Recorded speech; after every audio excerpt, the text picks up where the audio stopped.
Hello दोस्तों, मैं अमित साहू। आज हम स्टार्ट करने जा रहे हैं प्रैक्टिस सीट नंबर 5।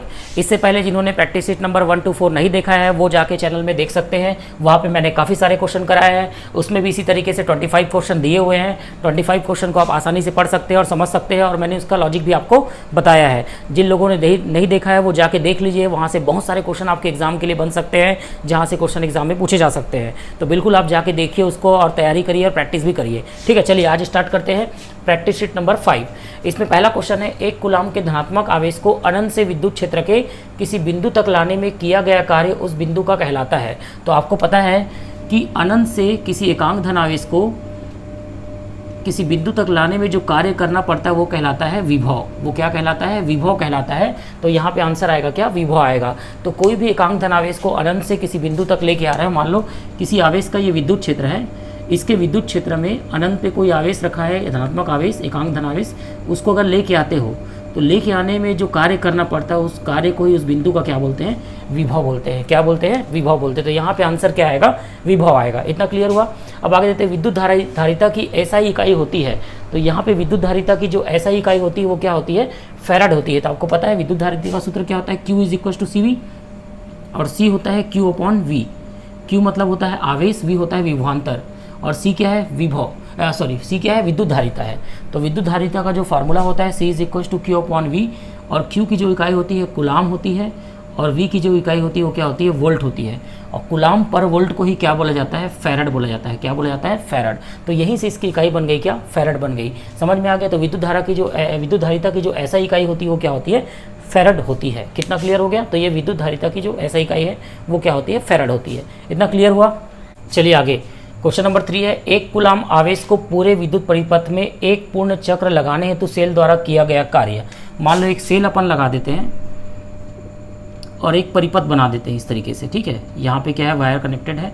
तो एक परिपथ में एक कूलाम आवेश को अगर अपन चला रहे हैं, यहाँ से यहाँ तक पहुँचा रहे हैं, एक चक्र कंप्लीट करा रहे हैं, तो उसके लिए सेल जो कार्य करता है उस सेल के कार्य को ही अपन क्या बोलते हैं? विद्युत वाहक बल बोलते हैं। क्या बोला जाता है? विद्युत वाहक बल। इसको डिनोट किया जाता है वी वाह बल से डिनोट किया जाता है, और इंग्लिश में बोला जाता है EMF, इलेक्ट्रोमोटिव फोर्स बोला जाता है। समझ में आ गया? तो एक कूलाम आवेश को पूरे चक्र में अगर क्या करना है? घुमाना है, या चक्र में क्या करना है? गति कराना, उसको एक पूर्ण चक्र कराना है, तो उस कंडीशन में सेल जो कार्य करता है उस कार्य को अपन क्या बोलते हैं? विद्युत वाहक बल बोलते हैं। दिमाग में बैठा लीजिए, इंपॉर्टेंट क्वेश्चन, यहाँ से क्वेश्चन बन सकता है। ठीक है, अब आगे क्वेश्चन नंबर 4, ऐसा प्रतिरोध जो ओम के नियमों का पालन करते हैं। तो जो प्रतिरोध ओम के नियम का पालन करता है, ओम का नियम सबको पता है V = I होता है। तो जो V = I को पालन करता है उसको बोलते हैं ओमी प्रतिरोध, ओमिक रेजिस्टेंस जिसको बोलते हैं, ओमी प्रतिरोध। और जो ओम के नियम का पालन नहीं करेगा वो अओमी प्रतिरोध, जिसको बोलते हैं नॉन ओमिक रेजिस्टेंस बोलते हैं। समझ में आ गया? तो ओमिक जो ओम के नियम का पालन करता है, जो ओम के नियम का पालन नहीं करता वो होता है नॉन ओमिक होता है। दिमाग में बैठा लीजिए। क्वेश्चन नंबर 5 की बात करते हैं, प्रतिरोधकता की ऐसा इकाई होती है। तो यहाँ पे दिया हुआ है ओम मीटर। तो प्रतिरोधकता मतलब विशिष्ट प्रतिरोध का सूत्र होता है ρ = RA/ क्या होता है? L होता है। जब यहाँ से इकाई निकालेंगे तो R क्या है? प्रतिरोध की इकाई ओम होती है, क्षेत्रफल का मीटर का वर्ग होता है, और यहाँ क्या है? लंबाई का मीटर होता है। यहाँ से 1 मीटर कट जाएगा, तो इसकी जो ऐसा इकाई आएगी वो क्या आएगी? ओम मीटर आएगी। ये बहुत सारे प्रतियोगी परीक्षा में पूछे जा चुके हैं, तो इसको आप अच्छे से दिमाग में बैठा लीजिए। तो यहाँ पे प्रतिरोधकता को ही विशिष्ट प्रतिरोध बोला जाता है, जिसकी ऐसा इकाई क्या होती है? ओम मीटर होती है। दिमाग में बैठा लीजिए। चलिए आगे, क्वेश्चन नंबर 6, 1 किलोवाट का जूल के साथ संबंध होता है। तो 1 किलोवाट जो होता है वो 3.6 × 10⁶ जूल होती है। कैसे आया है? तो 1 किलोवाट वावर। तो 1 किलोवाट मतलब 1000 हो गया, और आवर मतलब 3600 क्या हो गया? सेकेंड। तो ये हो गया वाट सेकेंड। और वाट सेकेंड को ही क्या बोलते हैं? जूल। जब इसको सॉल्व करेंगे तो ये जाएगा 3.6 × 10⁶ जूल। तो यहाँ पे 1 किलोवाट आवर जो 1 यूनिट होता है ना, 1 किलोवाट घंटा बोलते हैं हिंदी में इसको। तो 1 किलोवाट घंटा जो है जूल के कितने जूल के बराबर होता है? 3.6 × 10⁶ जूल के बराबर होता है। ये बहुत सारे प्रतियोगी परीक्षा में ये क्वेश्चन पूछा गया है, तो इसको याद कर लीजिएगा। ये कॉमन क्वेश्चन है, कई बार पूछा जा चुका है। ठीक है, चलिए आगे, क्वेश्चन नंबर 7, अति चालकता की खोज किस भौतिक शास्त्री ने की थी? तो सबसे पहले जान लेते हैं अति चालकता क्या होती है। अति चालकता क्या होती है? जो पर्टिकुलर तापमान पर, बोल सकते हो कि निश्चित तापमान पर, है ना, इसका जो प्रतिरोध है क्या होता है? शून्य हो जाता है। ऐसा चालक जिसका प्रतिरोध एक पर्टिकुलर ताप पर क्या होता है? शून्य हो जाता है, उसको बोलते हैं अतिचालक। समझ में आ गया? और अतिचालकता की खोज किसने की थी? तो भौतिक शास्त्री कैमरलिंग ओनिस ने की थी। डच साइंटिस्ट है ये, जिसने किसकी खोज की थी? अतिचालकता की खोज की थी। इसका नाम याद कर लीजिए, कैमरलिंग ओनिस नाम के साइंटिस्ट ने की थी। क्वेश्चन नंबर 8, विद्युत क्षेत्र के किसी बिंदु पर 1 कूलाम धनात्मक आवेश जितने बल का अनुभव करता है उसे क्या कहा जाता है? तो विद्युत क्षेत्र की तीव्रता की कहा जाता है। समझ में आ गया? तो एकांक धनावेश किसी भी विद्युत क्षेत्र में जितने बल का अनुभव करता है उसे बोलते हैं विद्युत क्षेत्र की तीव्रता, इसका सूत्र है, तो इसको याद कर लीजिए। तो ये क्या कहलाता है? विद्युत क्षेत्र की तीव्रता कहलाती है। समझ में आ गया? तो एकांक धनावेश अगर किसी विद्युत क्षेत्र में रख देते हैं तो वो आकर्षण या प्रतिकर्षण बल का क्या करेगा? अनुभव करेगा। जितने आकर्षण या प्रतिकर्षण बल का अनुभव कर रहा है प्रति कूलाम आवेश का, उसे बोलेंगे विद्युत क्षेत्र की तीव्रता। ये दिमाग में बैठा लीजिए। क्वेश्चन नंबर 9 है, 1 कूलाम आवेश में कितने इलेक्ट्रॉन होते हैं? तो आपको पता है, मैंने पढ़ाया था क्वांटीकरण, Q = NE का फार्मूला होता है। N होता है इलेक्ट्रॉनों की संख्या Q/E, और Q मतलब 1 कूलाम आवेश, और E होता है 1 इलेक्ट्रॉन पे 1.6 × 10⁻⁻19। जब इसको सॉल्व करते तो यहाँ पे आंसर आता है 6.25 × 10⁻18 इलेक्ट्रॉन। समझ में आ गया? तो 1 कूलाम आवेश में कितने इलेक्ट्रॉन होते हैं? 6.25 × 10⁻18, मतलब 1 कूलाम बहुत बड़ा आवेश होता है। समझ में आ गया? जिसमें कितने इलेक्ट्रॉन होते हैं? 6.25 × 10⁻18 इलेक्ट्रॉन होते हैं। दिमाग में बैठा लीजिए, या ये डेटा याद कर सकते हैं, याद नहीं है तो आप ये मेथड लगा सकते हैं, सॉल्व कर सकते हैं। आपका टाइम बचेगा, ज़्यादा अच्छा है कि आप इसको याद कर लीजिए। 6.25 × 10⁻18 इलेक्ट्रॉन्स होंगे। क्वेश्चन नंबर 10, वोल्टेज और धारा का गुणनफल कहलाता है। तो आपको पता है P = क्या होता है? VI। तो वोल्टेज और धारा का जो गुणनफल है वो कहलाती है पावर। पावर मतलब शक्ति होती है। P = VI। तो यहीं से इसका यूनिट बना है वोल्ट एम्पियर। क्या बना है? Volt ampere. और इसी वोल्ट एम्पियर को बोला जाता है क्या? वॉट। क्या बोला जाता है? वॉट। तो यहाँ से पता चल गया कि वोल्टेज और धारा का जो गुणनफल होता है वो क्या कहलाती है? शक्ति। ये बहुत सारे प्रतियोगी परीक्षा में पूछे जा चुके हैं, इसको आप दिमाग में बैठा लीजिए। इतना क्लियर हुआ? चलिए आगे। क्वेश्चन नंबर 11 है, कार्य करने की दर कहलाती है। तो कार्य करने की दर क्या कहलाती है? शक्ति कहलाती है। तो आपको पता है कार्य बटे जो समय होता है वो क्या कहलाता है? शक्ति कहलाता है, जिसको P से क्या करते हैं? अपन डिनोट करते हैं। समझ में आ गया? तो कार्य करने की दर मतलब कार्य बटे समय क्या कहलाती है? शक्ति कहलाती है। ये भी कई बार पूछा जा चुका है, तो आप इसको दिमाग में बैठा लीजिए। कार्य करने की दर क्या कहलाती है? शक्ति कहलाती है। इतना क्लियर हुआ? क्वेश्चन नंबर 12, चुंबकीय क्षेत्र में गतिमान आवेशित कण पर लगने वाला बल। तो अगर कोई गतिमान आवेश है किसी चुंबकीय क्षेत्र में क्या कर रहा है? गति कर रहा है, तो उस बल को क्या बोला जाता है? लॉरेंज बल बोला जाता है। क्या बोला जाता है? लॉरेंज बल। और जिसका सूत्र होता है F = QVB sin थीटा। मैंने थ्योरी में आपको पढ़ाया था, ये आप वीडियो जाके देख सकते हैं। F = क्या होता है? जिसका फार्मूला QVB sin थीटा। तो यहाँ पे Q क्या है? गतिमान आवेश है, V क्या है? उसका वेव है, और B क्या है? जिस चुंबकीय क्षेत्र में वो गति कर रहा है उस चुंबकीय क्षेत्र का मान है वो, ठीक है। और थीटा क्या है? V और B के बीच का कोण है। समझ में आ गया? तो यहाँ पे गतिमान आवेश पे चुंबकीय क्षेत्र में लगने वाला बल क्या कहलाता है? लॉरेंज बल कहलाता है, जिसका सूत्र होता है F = QVB sin थीटा। यहाँ पे दो चीज़ याद करना है आपको, एक लॉरेंज बल को याद करना है और दूसरा किस चीज़ को याद करना है आपको? F = QVB sin थीटा के टर्म्स को आपको याद करना है। इतना क्लियर हो गया? क्वेश्चन नंबर 13, चुंबकीय क्षेत्र में रखी हुई किसी सतह के लंबवत गुजरने वाली कुल चुंबकीय रेखाओं की संख्या। तो किसी सतह मतलब कोई क्षेत्रफल से अगर चुंबकीय क्षेत्र क्या हो रहा है? गुजर रहा है, तो वहाँ पे कुल बल रेखाओं की जो संख्या होगी वो क्या कहलाती है? चुंबकीय फ्लक्स कहलाती है। और इस चुंबकीय फ्लक्स का फार्मूला होता है phi = BA cos थीटा। समझ में आ गया? तो क्षेत्रफल से गुजरने वाली लंबवत चुंबकीय क्षेत्र से कुल बल रेखाओं की संख्या। समझ में आ गया? कोई भी क्षेत्रफल से वहाँ से कुल बल रेखाओं की संख्या गुजरेगी, किस पे निर्भर करेगी? वो चुंबकीय क्षेत्र पर निर्भर करेगी। तो इसका मतलब बोल सकते हैं फाई बराबर क्या होगा? BA cos थीटा होगा। थीटा जो होगा B और A के बीच का क्या होता है? कोण होता है। समझ में आ गया? तो कोई भी क्षेत्रफल है उससे लंबवत अगर कुल बल रेखाएं क्या हो रही होकर गुजर रही, तो उन बल रेखाओं की कुल संख्या क्या कहलाएगी? चुंबकीय फ्लक्स कहलाएगी। दिमाग में बैठा लीजिए। समझ में आ गया? क्वेश्चन नंबर 14, विद्युत बल्ब का फिलामेंट किस धातु का बना होता है? तो किस धातु का? ये कॉमन क्वेश्चन है, बहुत सारे एग्जाम में पूछा जा चुका है, इसको याद कर लीजिए। टंगस्टन धातु का बना होता है। समझ में आ गया? तो विद्युत बल्ब का फिलामेंट कौन सी धातु का बना होता है? टंगस्टन धातु का बना होता है। ये दिमाग में बैठा लीजिए। आगे, आवृत्ति की एसआई मात्रक होती, तो एसी परिपथ में आवृत्ति लगती है। आवृत्ति आपको पता है, आवृत्ति की जो एसआई इकाई होती है वो क्या होती है? हर्ट्ज होती है। और हमारे भारत के लिए, भारत में एसी परिपथ की जो आवृत्ति होती है वो कितनी होती है?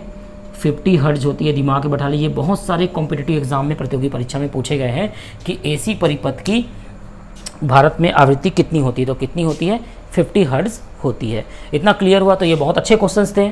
आपको इस तरीके से प्रैक्टिस करना है, एक एक का लॉजिक आपको ध्यान रखना है, क्योंकि लॉजिक अगर आप ध्यान रखेंगे तो बहुत सारे क्वेश्चन उससे रिलेटेड भी क्या हो जाएंगे? बन जाएंगे आपसे। जैसे लॉरेंज बल, तो लॉरेंज बल का फार्मूला आपको याद रखना है। समझ में आ गया? तो इसी तरीके से एक एक कॉन्सेप्ट को आपको पकड़ के रखना है, जिसके अकॉर्डिंग आप तैयारी कर सकते हो और बहुत अच्छे से क्वेश्चन आपके बनने लगेंगे। चलिए आगे नेक्स्ट क्वेश्चन स्टार्ट करते हैं। क्वेश्चन नंबर 16 क्या बोल रहा है, प्रेरित विद्युत वाहक बल की दिशा किस नियम के माध्यम से ज्ञात की जाती है। तो मैंने आपको बताया था कि प्रेरित विद्युत वाहक बल की दिशा या प्रेरित धारा की दिशा ज्ञात करने के लिए कौन से नियम का उपयोग करते हैं, अपन लेंज के नियम का उपयोग करते हैं। लेंज का नियम क्या बोलता है, सबको पता है, वह उस रीजन को अपोज करती जिस रीजन के कारण वह क्या हुई है, प्रोड्यूस हुई है। समझ में आ गया। तो प्रेरित वाहक बल के विद्युत वाहक बल की दिशा उस कारण का विरोध करती जिस कारण से वह क्या होती है, उत्पन्न होती है। समझ में आ गया। तो इसको बोलते हैं लेंज का नियम। समझ में आ गया। चलिए आगे क्वेश्चन नंबर 17, एक कुंडली में धारा परिवर्तित करके या परिवर्तन करके दूसरे कुंडली में प्रेरित विद्युत वाहक बल उत्पन्न करने की घटना क्या कहलाती है, अन्योन्य प्रेरण। मतलब एक कुंडली में आप धारा में परिवर्तन कर रहे हो, उसके कारण क्या हो रहा है, दूसरी कुंडली में क्या हो रही है, धारा क्या हो रही है, प्रेरित हो रही है। दूसरी कुंडली में धारा क्या हो रही है, प्रेरित हो रही है। यहाँ गैल्वेमीटर लगा हुआ है जिससे पता चल जाएगा कि धारा क्या हो रही है, उत्पन्न हो रही है। मतलब आपने परिवर्तन इसमें किया जिसके कारण से फ्लक्स परिवर्तित हुआ और उस फ्लक्स के कारण क्या उत्पन्न हुआ, प्रेरित विद्युत वाहक बल उत्पन्न हुआ। तो इस घटना को बोला जाता है अन्योन्य प्रेरण। मतलब एक कुंडली के कारण दूसरे कुंडली में प्रेरित विद्युत वाहक बल का उत्पन्न होना। मतलब एक कुंडली में धारा में परिवर्तन किए और दूसरे में विद्युत वाहक बल क्या हो रहा है, प्रेरित हो रहा है। इसको बोलते हैं अन्योन्य प्रेरण। लेकिन अगर खुद के कुंडली में परिवर्तन के कारण खुद की कुंडली में क्या होना, धारा का उत्पन्न होना, क्या कहलाएगा, वो अन्योन्य प्रेरण नहीं कहलाएगा, वो क्या कहलाएगा, स्वप्रेरकत्व कहलाएगा। समझ में आ गया। तो खुद एक ही कुंडली लोगे, एक ही कुंडली में परिवर्तन करके उसी में क्या करोगे, प्रेरित धारा उत्पन्न करोगे, तो वो क्या कहलाएगा, स्वप्रेरकत्व कहलाएगा। लेकिन अगर एक कुंडली में धारा परिवर्तित कर रहे हो, दूसरे कुंडली में क्या हो रहा है, प्रेरित धारा उत्पन्न हो रहा है, तो वो कहलाता है कि अन्योन्य प्रेरण। तो अन्योन्य प्रेरण के लिए कितनी कुंडली चाहिए, 2 कुंडली चाहिए। स्वप्रेरकत्व के लिए कितनी कुंडली होनी चाहिए, 1 कुंडली होनी चाहिए। इतना क्लियर हुआ। Question number 18, E = -d∅/dt। Faraday का यह सूत्र किस घटना से संबंधित है। तो फैराडे का यह सूत्र, तो यहाँ पे देखिए फ्लक्स में परिवर्तन की दर विद्युत वाहक बल के, प्रेरित विद्युत वाहक बल के क्या होती है, अनुक्रमानुपाती होती है, उसके बराबर होती है। तो ये कौन सी घटना है, विद्युत चुंबकीय प्रेरण की घटना है। ये मैंने आपको थ्योरी में पढ़ा दिया है। ठीक है।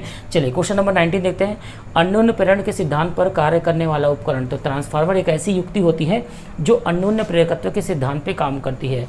उच्च हाई वोल्टेज को लो वोल्टेज में, लो वोल्टेज को क्या करती है, हाई वोल्टेज में परिवर्तित करती है। उच्च विभव को निम्न विभव में तथा निम्न विभव को किस में परिवर्तित करती है, उच्च विभव में परिवर्तित करती है। जिसके लिए कितनी कुंडली चाहिए, 2 कुंडली। तो इसका मतलब ये कौन सिद्धांत पे काम करता है, अन्योन्य प्रेरण के सिद्धांत पर काम करता है। कौन, ट्रांसफार्मर। आगे क्वेश्चन नंबर 20, शुष्क सेल में जो ऊर्जा संग्रहित होती है वह है रासायनिक ऊर्जा। तो शुष्क सेल में कौन सी ऊर्जा होती है, रासायनिक ऊर्जा होती है। दिमाग में बैठा लीजिए, सेल का कोई भी क्वेश्चन आता है उसमें बोलेगा कौन सी ऊर्जा होती है, तो कौन सी ऊर्जा होती है, रासायनिक ऊर्जा होती है। तो स्पेशली शुष्क सेल में बोला जाए तो कौन सी ऊर्जा होती है, रासायनिक ऊर्जा होती है। ठीक है। क्वेश्चन नंबर 21 देखते हैं। एक कृत्रिम उपग्रह में विद्युत ऊर्जा का स्रोत है। तो कृत्रिम उपग्रह है ना, आपको पता है उपग्रह होता है जो किसी भी ग्रह के चारों तरफ क्या करता है, चक्कर लगाता है। तो अपने द्वारा जो बनाया हुआ उपग्रह होता है, जो मानव निर्मित होता है, उसको बोलते हैं कृत्रिम उपग्रह। तो कृत्रिम उपग्रह में जो विद्युत ऊर्जा का स्रोत होता है वो क्या होती है, सौर बैटरी। सौर बैटरी मतलब जो सूर्य से क्या होती है, चलित होती है, सौर चलित होती है, उसको बोलते हैं सौर बैटरी। इतना क्लियर हो गया। क्वेश्चन नंबर 22, आमतौर पर सुरक्षा फ्यूज लगाने के लिए प्रयोग होने वाली तार किस पदार्थ का बना होता है। तो सुरक्षा फ्यूज लगाने के लिए जो तार होता है वो किसका बना होता है, टीन और शीशे की मिश्र धातु का बना होता है। दिमाग बैठा लीजिए, ये बहुत सारे प्रतियोगी परीक्षा में पूछा गया क्वेश्चन है कि फ्यूज तार जो है कौन से पदार्थ का बना होता है। तो टीन और शीशे की मिश्र धातु की बनी होती है, लाए है। ठीक, समझ आ गया।